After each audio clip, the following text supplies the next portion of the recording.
विद्यार्थी मित्रांनो नमस्कार. इयत्ता 6वी इंग्रजीमधील 3.7 the man who never lied, कधीही खोटे न बोलणारा माणूस किंवा कधीही खोटे न बोललेला माणूस या पाठाचा पॉइंटर्स आज आपण सॉल्व्ह करणार आहोत. या पाठामध्ये एक गमतीदार अशी गोष्ट आलेली आहे, त्यावरचे प्रश्नोत्तर आता आपण पाहूया. पहिला क्वेश्चन आहे, read the story on page 76 allowed after the teacher. आपल्या शिक्षकांच्या पाठोपाठ 76 पानावरील स्टोरी वाचा, असा हा पहिला प्रश्न आहे. कृतीयुक्त प्रश्न आहे. यानंतर दुसराही कृतीयुक्त प्रश्न आहे, तो पाहूया. Listen carefully while the teacher reads the story on page 77 aloud. 77 पानावरील कथेचा भाग शिक्षक वाचत असताना लक्षपूर्वक ऐका. यानंतर read aloud the last word in every sentence together. पाठाच्या मध्ये जी वाक्य आलेली आहेत या पान 77 वर, या वाक्यातील प्रत्येक शेवटचा शब्द हा मोठ्याने वाचा. म्हणजे शिक्षक पूर्ण वाक्य वाचतायत, शेवटच्या शब्दाला मात्र सर्वांनी एकत्र मोठ्याने वाचा. अशा तऱ्हेचा हा कृतीयुक्त प्रश्न आहे. हे पहिले दोन प्रत्यक्ष वर्गामध्ये करण्याच्या कृती आहेत. यानंतर पुढील भाग पाहूया. क्वेश्चन 3 आहे, say whether the following sentences are true or false. खाली काही विधानं आहेत, वाक्य आहेत, ती चूक की बरोबर हे आपल्याला लिहायचं आहे. पाठाचं बारकाईने आपण वाचन केलं तर आपल्याला सहजपणे सांगता येईल. पहिलं वाक्य आहे, Mohammed became famous as the man who lied. Mohammed हा खोटे बोलणारा माणूस म्हणून प्रसिद्ध झाला होता, असं हे वाक्य आहे. तर हे वाक्य चुकीचं आहे, त्यामुळे ते आपण फॉल्स लिहिलेलं आहे. दुसरं आहे, the king did not believe that Mohammed never lied. राजाला विश्वास नव्हता की मोहम्मद कधी खोटं बोलत नाही यावर. तर हे बरोबर आहे, राजाला विश्वास नव्हता, त्यामुळे इथे ट्रू आपण लिहिलेलं आहे. हे विधान बरोबर आहे. पुढे, the king told Mohammed to be careful. मोहम्मदला काळजी घेण्याविषयी राजाने सांगितलं होतं, तर हे बरोबर आहे, त्यामुळे हे ट्रू लिहिलेलं आहे. चौथं वाक्य आहे, मोहम्मद सॉ the king riding his horse. घोड्यावर बसून घोडा चालवताना मोहम्मदने राजाला पाहिलं होतं, तर हे चुकीचं आहे, फॉल्स आहे. Mohammed did not give the king's message to the queen. मोहम्मदने राजाचा मेसेज जसाच्या तसा राणीला दिला नाही, तर हे वाक्य बरोबर आहे, त्याने जसाच्या तसा दिला नाही. Mohammed told a lie to the queen. मोहम्मदने राणीला खोटं सांगितलं, तर हे चुकीचं आहे. मोहम्मद हा खरं बोलणारा होता, त्याने काही चुकीचं सांगितलं नाही, त्यामुळे हे वाक्य फॉल्स येईल. The king agreed that Mohammed was a wise man. कथेच्या शेवटी राजाला सुद्धा मान्य करावं लागलं की मोहम्मद हा खरोखरच एक शहाणा माणूस आहे, तर इथे हे वाक्य बरोबर आहे, त्यामुळे आपण इथे ट्रू लिहिलेलं आहे. पुढे चौथा प्रश्न आहे, find the opposites of the following from the lesson. आपल्याला इथे काही शब्द दिलेले आहेत, या शब्दांचे विरुद्धार्थी शब्द आपल्याला पाठामधून शोधून लिहायचे आहेत. पहिला शब्द आहे ट्रूथ, याच्या विरुद्धार्थी शब्द पाठात आलेला आहे lie, always, never, tomorrow, yesterday, foolish, wise, past, future, more, less. अशा पद्धतीने हे उत्तरातील सर्व शब्द पाठामध्ये आलेले आहेत, ते आपण या ठिकाणी लिहिलेले आहेत. पुढे प्रश्न 5वा आहे, discuss the meaning of the following sentences. खाली काही वाक्य दिलेली आहेत, त्यांचे आपल्याला अर्थ सांगायचे आहेत. तर पहिलं वाक्य आहे, even people who lived 20 days away knew about him. आता इथे अर्थ व्यवस्थित समजून घ्या. आपण अंतर सांगत असताना किलोमीटर्सचा वगैरे उपयोग करतो, परंतु इथं even people who lived 20 days away, म्हणजे असे लोक जे 20 दिवस दूर राहत होते, न्यू अबाउट हिम, त्यांना सुद्धा त्याच्याविषयी माहिती होतं. या वाक्याचा अर्थ असा होतो की असे लोक की जे 20 दिवस लांब राहत होते, त्यांना सुद्धा त्याच्याविषयी माहिती होती. आता इथे 20 दिवस शब्द का वापरला असेल, तर जुन्या काळी जो प्रवास करत असत लोक, तो घोड्यावर करत असत, आणि मग एका दिवसामध्ये किती अंतर जातं त्यांचं काही माप ठरलेलं होतं. त्यानुसार ते अंतर सांगत असत की एखादं गाव 3 दिवस दूर आहे, 4 दिवस दूर आहे, म्हणजे तेवढे दिवस त्या ठिकाणी पोहोचायला लागतात. तेव्हाचं ते एकक होतं, त्यामुळे या ठिकाणी किलोमीटर्स वगैरे न वापरता 20 days म्हणजे 20 दिवस लागतील अशा दूरवरच्या गावापर्यंत त्याला सगळे ओळखत होते, अशा अर्थाचं हे वाक्य आहे. या ठिकाणी आपल्याला 20 days ऐवजी आपण फार अवे म्हणजे खूप दूर असा शब्दप्रयोग करू शकतो, त्याचा अर्थ सांगू शकतो. Even people who lived far away knew about him. अत्यंत दूर राहणाऱ्या लोकांना सुद्धा त्याच्याविषयी माहिती होती. अशा प्रकारे आपण या वाक्याचा अर्थ इथे सांगितलेला आहे, परंतु मूळ अर्थ व्यवस्थित समजून घ्या. 20 days अवे म्हणजेच फार अवे आहे, तेव्हा इथे फार अवे वापरून आपण या वाक्याचा अर्थ सांगितलेला आहे. पुढे, sometimes we don't even know how the lie gets on your tongue. आता काही वेळेस आपण बोलता बोलता सहजपणे खोटं बोलून जातो, आपल्या तोंडून खोटं निघून जातं, आपल्यालाही समजत नाही. अशा प्रकारचं हे वाक्य आहे. त्याचा अर्थ आपण इंग्रजीतून देऊया. Sometimes we don't even know how lie comes out of our mouth, म्हणजेच हाऊ वी स्पीक लाय. तर या ठिकाणी lie gets on your tongue, आपल्या जिभेवर खोटं येतं, याच्याऐवजी आपण come out of our mouth म्हणजे आपल्या तोंडातून खोटं बाहेर येतं असा शब्दप्रयोग इथे केलेला आहे. त्याचबरोबर हाऊ वी स्पीक लाय, आपण खोटे कसे बोलतो हा सुद्धा शब्दप्रयोग करून हेच वाक्य लिहिलेलं आहे की काही वेळेस आपल्या तोंडून खोटं कसं बाहेर येतं आपल्याला समजत नाही, किंवा आपण खोटे कसं बोलून जातो हे आपल्याला समजत नाही. अशा प्रकारे आपण इथे अर्थ स्पष्ट केलेला आहे. पुढे तिसरं वाक्य आहे, may be the king will come here by noon, may be he won't, म्हणजे कदाचित राजा इथे दुपारपर्यंत येईल किंवा तो येणारही नाही. इथे मे बी ही वोंट ऐवजी आपण may not come here at all असा आपण इथं शब्दप्रयोग करूया.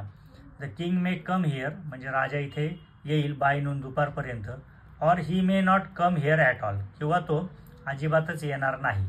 अशा पद्धतीने may be he not won't ऐवजी may not he come here at all अशा पद्धतीने आपण शब्दप्रयोग करून याच वाक्याचा अर्थ इथे लिहिलेला आहे.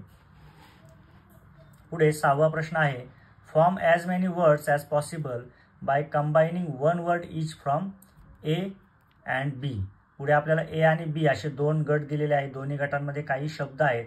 तर ए गटातील शब्द आणि बी गटातील शब्द जोडून आपल्याला एकत्र शब्द तयार करायचा आहे. Translate the words you make, आणि आपण जे शब्द तयार करू त्यांचं आपल्याला भाषांतर सुद्धा करायचं आहे. पाहूया आपण काय शब्द दिलेले आहेत ए गटामध्ये आणि बी गटात. ते ए गटातील शब्द आहे नो, एव्हरी, एनी. बी गटातील शब्द आहे थिंग, बॉडी, वन, व्हेअर. आता यांची आपल्याला जोड्या जोडायच्या आहेत. तर इथे नो आणि थिंग जर एकत्र घेतला तर नथिंग म्हणजे काहीही नाही. नो आणि इथला वन घेतला नो वन, कोणीही नाही. नो आणि बॉडी घेतला नो बडी, कोणीही नाही. नो आणि व्हेअर घेतला नो व्हेअर, कोठेही नाही. अशा प्रकारे नो हा शब्द या 4ही जणांना जोडून हे 4 शब्द तयार झालेत. त्याचप्रकारे एव्हरी सुद्धा आपण 4ही जणांना जोडणार आहोत. एनी 4ही जणांना जोडणार आहोत आणि त्यांचे अर्थ लिहिणार आहोत. तर एव्हरी जोडल्यानंतर होईल एव्हरीथिंग म्हणजे प्रत्येक गोष्ट किंवा सर्व काही. एव्हरीबडी म्हणजे प्रत्येकजण. एव्हरीवन प्रत्येकजण. एव्हरीवेअर सर्वत्र किंवा सगळीकडे. यानंतर एनी आपण 4ही शब्दांना जोडून पाहूया. एनीथिंग म्हणजे काहीही, कोणतीही गोष्ट. एनीबडी कोणीही किंवा कोणतीही व्यक्ती. एनीवन कोणीही. एनीव्हेअर कोठेही किंवा कोणत्याही ठिकाणी. अशा पद्धतीने ए गटातील प्रत्येक शब्द इकडच्या 4 शब्दांना जोडून वेगवेगळे शब्द तयार झाले. त्यांचे आपण अर्थसुद्धा इथे मराठीत लिहिलेले आहेत. पुढे प्रश्न 7वा पाहूया. रीड द फॉलोइंग, पुढील शब्द वाचा. हे ओरल वर्क आहे, आपल्याला वाचन करायचं आहे. Care, careful, carefully. Thought, thoughtful, thoughtfully. इथे लक्षात घ्या केअर हे आपली क्रियापद आहे. केअर म्हणजे काळजी करणे किंवा केअर म्हणजे काळजी, नाऊन सुद्धा होऊ शकतं. या ठिकाणी त्याचं विशेषण झालेलं आहे. केअरफुल म्हणजे काळजी घेणारा किंवा काळजी घेत असलेला, आणि केअरफुली हे ॲडवर्ब म्हणजे क्रियाविशेषण झालेलं आहे. केअरफुली म्हणजे काळजीपूर्वक एखादं काम करणे, काळजीपूर्वक. तर इथे नाऊन किंवा व्हर्ब त्याचं इथे ॲडजेक्टिव्ह आणि इथे ॲडवर्ब म्हणजे नाम किंवा क्रियापद वापरलं जातं केअर, त्यानंतर विशेषण आणि इथे क्रियाविशेषण अव्यय झालेला आहे.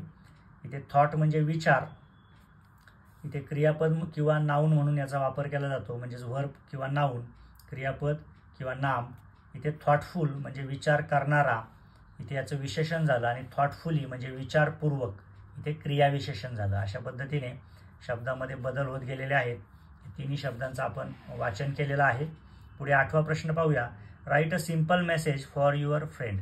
आता इथे या कथेमध्ये जसं मोहम्मदकडे राजाने एक संदेश दिला होता, निरोप दिला होता, तसंच आपल्या मित्राला किंवा मैत्रिणीला एक आपल्याला सिम्पल मेसेज द्यायचा आहे. तर तो आपण इथे लिहूया. Dear Neha, my younger brother is coming to you.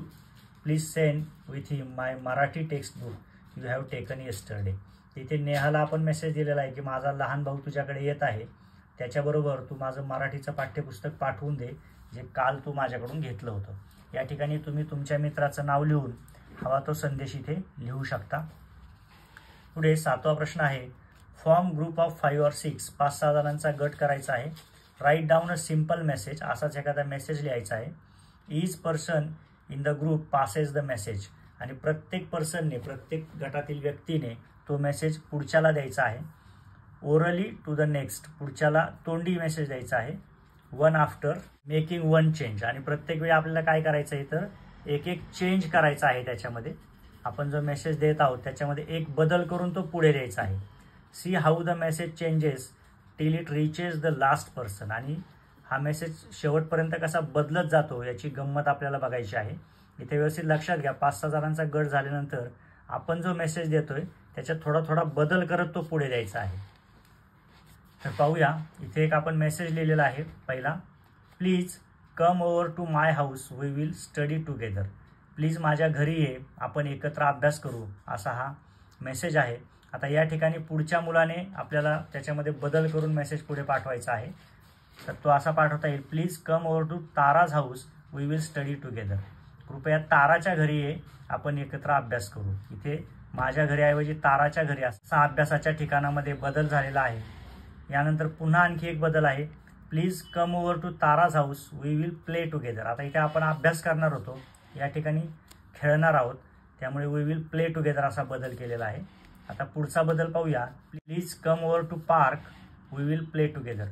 तू बागेमध्ये ये, आपण तिथे खेळूया, असा बदल झालेला आहे. अशा पद्धतीने 4ही मुलांनी गटामध्ये थोडा थोडा बदल करत मेसेज पुढे दिलेला आहे. इथे नमुना म्हणून हा मेसेज आपण घेतलेला आहे.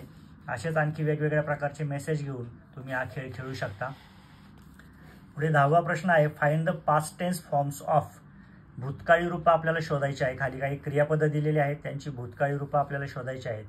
तर टेल याचं भूतकाळ रूप होईल टोल्ड, सांगणे सांगितले, कीप केप्ट, ठेवणे ठेवले, चूज चोज, निवडणे निवडले, बिकम बिकेम, बनणे बनले, लुक लुक्ड, पाहणे पाहिले, पास पास्ट, उत्तीर्ण होणे उत्तीर्ण झाले, किंवा इथे पास म्हणजे एकाकडून दुसऱ्याकडे काहीतरी देणे असा अर्थाने सुद्धा होतं. कॉल कॉल्ड, बोलवणे बोलवले, किंवा फोनवर पण आपण कॉल करतो त्या दृष्टीने कॉल कॉल्ड होऊ शकतं. वॉक वॉक्ड, वॉक म्हणजे चालणे, वॉक्ड म्हणजे चालले. टर्न टर्न्ड, टर्न म्हणजे वळणे, आणि टर्न्ड म्हणजे वळले. अशा पद्धतीने आपल्याला जी क्रियापदं दिलेली आहेत त्यांची आपण भूतकाळी रूपं या ठिकाणी लिहिलेली आहेत आणि त्यांचे अर्थसुद्धा समजून घेतलेले आहेत. या ठिकाणी आपला पॉइंटर्स पूर्ण होत आहे. पॉइंटर्समध्ये आलेल्या सर्व प्रश्नांची उत्तरं आपण व्यवस्थितपणे समजून घेतलेली आहेत, अभ्यासली आहेत. अशाच आणखी प्रश्नांचा सराव करा. धन्यवाद.